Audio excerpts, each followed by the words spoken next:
Bonjour et bienvenue dans cette nouvelle vidéo. J'espère que vous allez bien. Au témoignage de la dernière fois où je vous parlais plutôt de l'aspect spirituel, j'avais envie aujourd'hui de continuer avec l'aspect relationnel. Je sais que en tant que thérapeute, en tant que psychologue et art thérapeute, il y a tout ce qui est de l'ordre de la formation théorique. Et c'est une formation qui est assez conséquente puisque pour être psychologue il faut 5 ans et pour être art thérapeute ça dépend des formations, mais en tout cas moi je me suis formée pendant 4 ans, plus toutes les formations à côté, plus toutes les lectures, les stages, les investissements. En fait je pense que quand on a vraiment envie de bien faire son travail, eh bien, il y a de multiples ouvertures et de multiples occasions pour creuser la matière et puis pour aller de plus en plus profondément, de plus en plus subtilement. Et il y a évidemment aussi l'accompagnement, l'investissement sur soi, comme on dit aujourd'hui, c'est-à-dire d'aller soi-même en thérapie finalement, quelle que soit la forme de la thérapie, et puis de se faire superviser, c'est-à-dire d'avoir une personne plus expérimentée qui va regarder notre travail pour voir, puisque quand on est en libéral, on est assez seul finalement, et que c'est important d'avoir un regard extérieur. Et puis l'intervision, donc entre collègues, pouvoir parler de notre travail. Ça, c'est vraiment ce que je qualifierais d'aspect professionnel et de la formation. Et puis il y a tout ce qui est plus personnel et qui est de l'ordre de l'expérience de vie et de comment en fait on la dirige, on la digère et qu'est-ce qu'on en fait.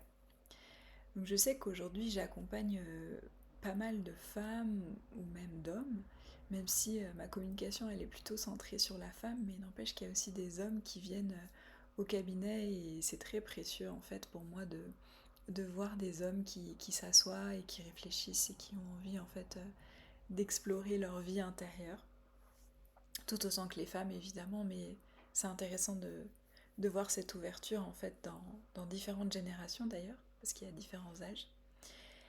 Et de voir que il y a beaucoup de questionnements sur l'aspect relationnel. L'aspect, évidemment, toutes les relations, mais là, ce que j'ai envie d'aborder avec vous aujourd'hui, c'est l'aspect relationnel dans les relations amoureuses. Donc, comme je l'ai mentionné précédemment, parler pour parler, raconter ma vie pour raconter ma vie, c'est pas mon cheval de bataille, c'est pas l'endroit où je me sens le plus à l'aise, et, euh, et j'ai pas envie en fait d'ajouter du bruit au bruit, mais je me dis que ça peut être intéressant de se servir en fait de l'expérience comme soutien d'exemple et comme ouverture. On a chacun en fait à vivre son chemin. Et il n'y a pas une vérité, encore une fois. Il y a en fait ce qui est important pour vous et qui vous êtes aujourd'hui. Parce qu'il y a tout le passé en fait qui fait qui on devient, mais il y a aussi à partir de ce passé ce qu'on a envie d'être et qui on est profondément au-delà en fait de là d'où l'on vient. Et ça c'est aussi quelque chose de très important. Donc au niveau des relations, je pense que évidemment notre histoire infantile, comment a été notre couple parental, si ça a été un couple, d'où l'on vient dans la matière, d'où l'on vient dans l'aspect émotionnel, dans l'aspect psychologique, dans l'aspect spirituel. Tout ça, en fait, ce sont nos racines dans le ciel et aussi nos racines sur la terre qui font que, ok, il y a cet être qui est tel qu'il est aujourd'hui. Et en même temps, à l'âge adolescent, il y a les premières relations qui peuvent se créer, se co-créer. Et c'est là en fait on va découvrir aussi son fonctionnement, son orientation, ses préférences, et puis vivre des expériences plus ou moins agréables et confortables qui vont nous forger aussi une certaine vision en tant que jeune adulte, en tant qu'adulte. Et plus on va avancer en âge, et plus potentiellement on a cette capacité à affiner et à aller en fait regarder ce qu'on a envie de vivre en relation. Mais souvent nos patterns en fait d'enfance, d'adolescence nous ont tellement moulés ou conditionnés ou on- nous ont donné une certaine vision des relations et de la façon de les vivre que du coup on se retrouve en fait à l'âge adulte et que on ne sait plus vraiment ou alors qu'on ne vit pas nécessairement des relations satisfaisantes. Il faut savoir que si on continue la vidéo précédente, j'ai eu une éducation donc assez stricte et en même temps ça correspondait pas nécessairement entièrement à ma nature profonde. Euh, je suis quelqu'un de très sérieux et en même temps quelqu'un de très léger. En fait on est tous duels donc on a tous de toute façon les deux faces de la pièce. C'est-à-dire que potentiellement en me voyant pour la première fois on peut avoir une image de moi comme de tout un chacun, notamment à travers l'aspect extérieur, puisque c'est le premier contact qu'on a avec l'autre. De par notre éducation, on est habitué à regarder la forme extérieure, à regarder le paraître. Donc par exemple, Marie-Liesse, c'est une femme blanche tatouée, ok? Donc on peut avoir une certaine image à partir justement de son imaginaire intérieur de qui est Marie-Liesse. Et en fait, quand on apprend à me connaître, on se rend compte que bien évidemment, c'est beaucoup plus profond que ça. Euh, donc, j'avais, je pense,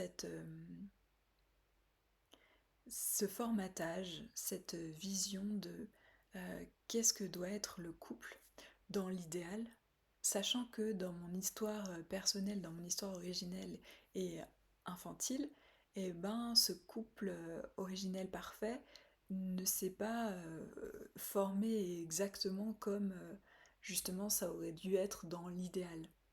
Et c'est ce qui fait qu'après, en fait, il y a nécessairement une coloration par la suite, plus les expériences adolescentes, et puis ce que je pourrais qualifier de ma première grande relation amoureuse de cette personne, de cette rencontre avec un homme, en fait, que je pensais être l'homme de ma vie, comme on dit, en fait, aussi, comme on peut dire, et comme j'ai pu le dire quand j'étais, en fait, au début de ma vingtaine avec justement ce grand idéal et cette grande ouverture qui fait que oui, c'est lui, parce que son apparence me plaît et parce qu'il y a quelque chose aussi de très instinctif, instinctuel au niveau du désir, au niveau de la sexualité et puis au niveau de...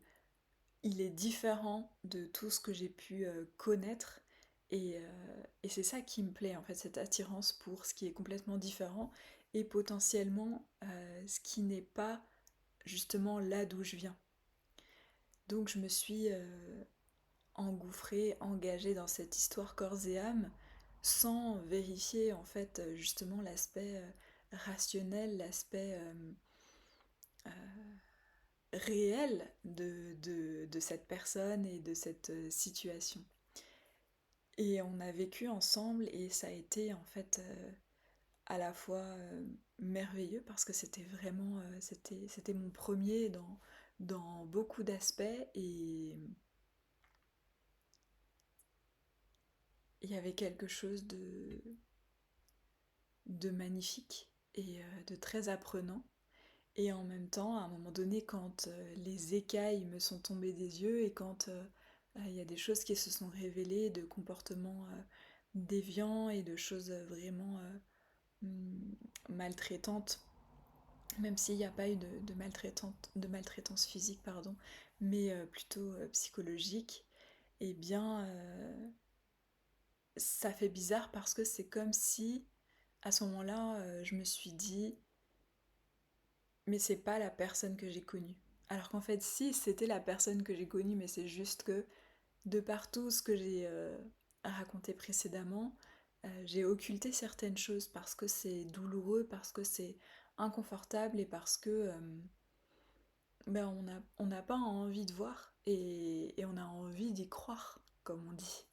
Donc, euh, donc ça a été vraiment un cheminement très douloureux à partir de ça. Et cette épreuve m'a énormément enseigné parce que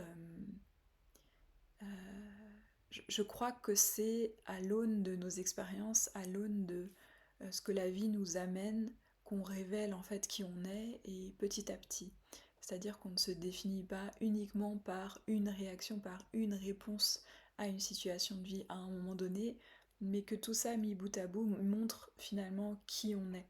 Parce que parler c'est bien, mais agir c'est mieux, et en fait c'est là où on découvre, où on se découvre et on découvre l'autre.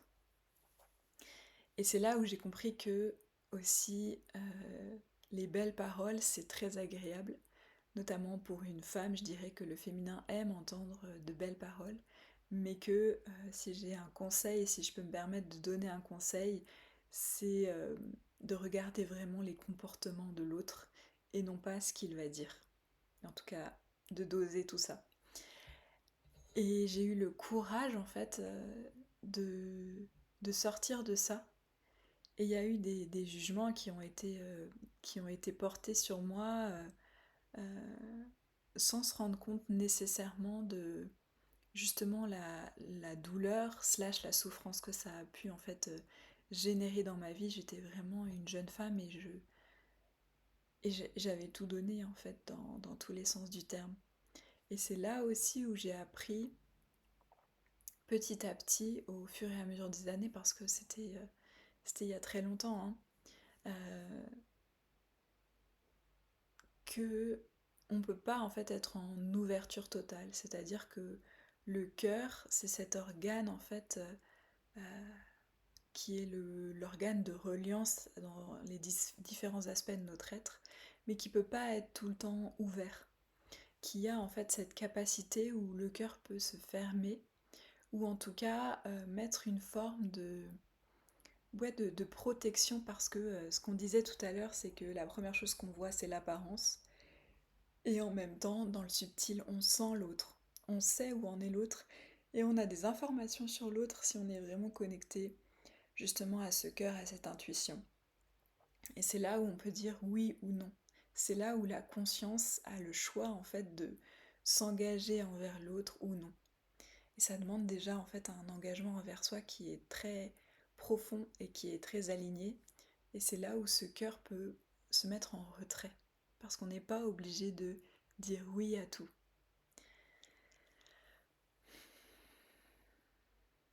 Donc je crois que c'est ça que j'avais envie de vous partager aujourd'hui, cet aspect-là de ma vie amoureuse, relationnelle, et de voir comment en fait, après il y a eu différentes relations. J'ai pas nécessairement envie aujourd'hui de vous parler de tout ça, mais en tout cas il y en a eu d'autres à partir de cette relation qui a été à la fois belle et très douloureuse. Euh, un choc en fait, presque quelque chose de traumatique. Et comment est-ce que il y a cette possibilité en fait justement d'en faire quelque chose, et comment est-ce que à la fois dans ma vie de femme j'ai pu me servir des différentes étapes pour aujourd'hui être bien en relation, et comment est-ce qu'en tant que thérapeute, en tant qu'accompagnante, eh ben, c'est quelque chose qui m'aide nécessairement à comprendre l'autre, et puis à savoir que oui, il y a toujours quelque chose en fait qui peut fleurir. Et ça veut pas dire que euh, tout est bisounours, mais vraiment loin de là, ni de dire que tout est un cadeau. Je pense que c'est plus que la vie nous amène des choses pour qu'on puisse en fait euh, y répondre, y réagir, en faire quelque chose, et que ça devienne en fait un terreau fertile pour soi et pour les autres. Merci beaucoup pour votre écoute, vous êtes toujours les bienvenus en termes de commentaires, de likes, de partage si ça fait sens pour vous. Il y a toujours le cadeau créatif qui est présent, et je reste disponible évidemment. Je vous souhaite un très bel été et je vous dis à très bientôt.